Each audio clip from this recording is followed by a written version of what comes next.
He thought it was just another Uber fare, nothing more than a routine into a long shift. But then he saw a face he never expected to see again.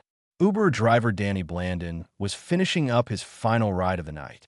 It had been a quiet evening with the usual mix of airport runs, bar drop-offs, and tired commuters heading home.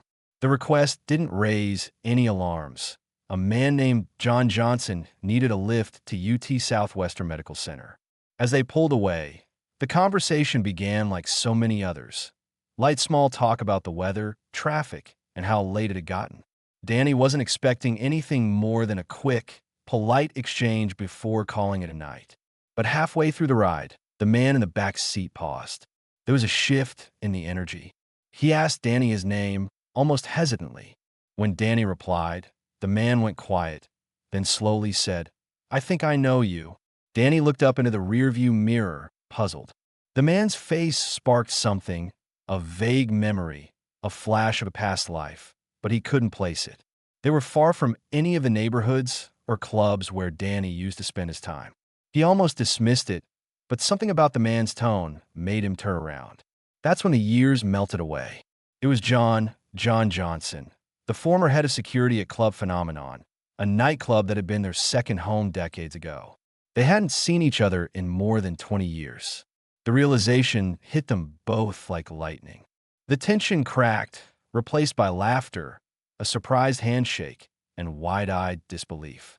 For a moment, time rewound, and they were young again, reliving memories that had quietly gathered dust.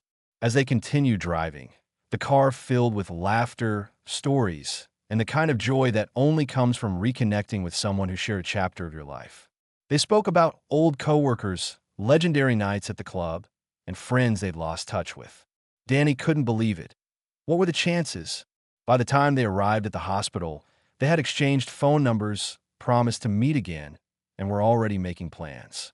Danny later showed the dash cam footage to his family, still stunned by the coincidence.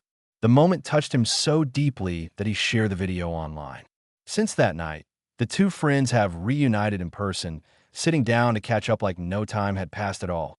They've fallen back into an easy rhythm, filled with jokes, nostalgia, and a renewed appreciation for the friendships that shape us. And they both agree on one simple truth. Real friendships don't disappear. They wait quietly and patiently for just the right moment to come back.